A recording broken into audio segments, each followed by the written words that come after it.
దాటింది. కానీ నేను ఎప్పటికీ నవయవ్వనురాలినే.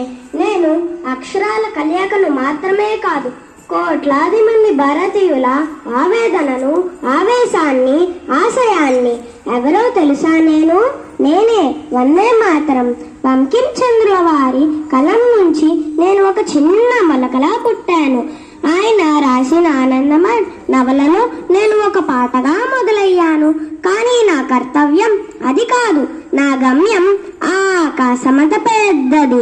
1905లో బెంగాల్ విభజన జరిగినప్పుడు వీధులలో నేను ఒక ప్రవాహంలో మారాను. హిందువులను, ముస్లింలను కలిపిన రక్షాబంధనాన్ని నేను. కుల మతాల అడ్డుగోడలను కూల్చేసిన సునామీని నేను. బ్రిటిష్ వారు నన్ను చూసి భయపడ్డారు. వందే మాతరం అని నా పేరు చెబితేనే వాళ్ళ గుండెల్లో రైళ్లు పరిగెత్తేవి. నన్ను పాడకుండా నిషేధించారు. కానీ నేనేం తక్కువ?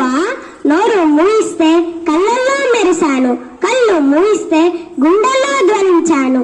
లాఠీ దెబ్బలు తింటూ, రక్తం చిందిస్తూ నేల కొరిగిన వీరుల ఆఖరి శ్వాసను నేను. భగత్ సింగ్ ఉరితాడును ముద్దాడినప్పుడు వినిపించిన గర్జనను నేను. ఝాన్సీ లక్ష్మీబాయి కత్తి నుంచి వెలువడిన వెలుగును నేను.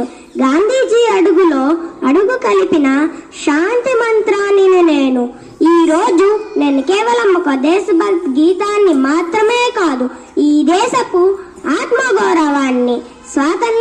స్వాతంత్ర్యం వచ్చిన రోజున ఎర్రకోటపై ఎగిరిన త్రివర్ణ పతాకంలోని ప్రతి నులుపోగులోనూ నేనున్నాను.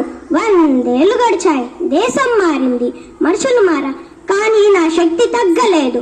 దేశం మీద ఆపద వస్తే సరిహద్దులో సైనికుట్టు గొంతులో మళ్ళీ పడతాను. వారి జ్ఞాపకాలలో జెండా ఎగిరినప్పుడు మీ కళ్ళల్లో వచ్చే నీటి చుక్కలో నేను కనిపిస్తాను. నేను అక్షరాన్ని కాదు, అగ్నిని. నేను ఒక పాటను కాదు, ఈ జాతి ప్రాణాన్ని.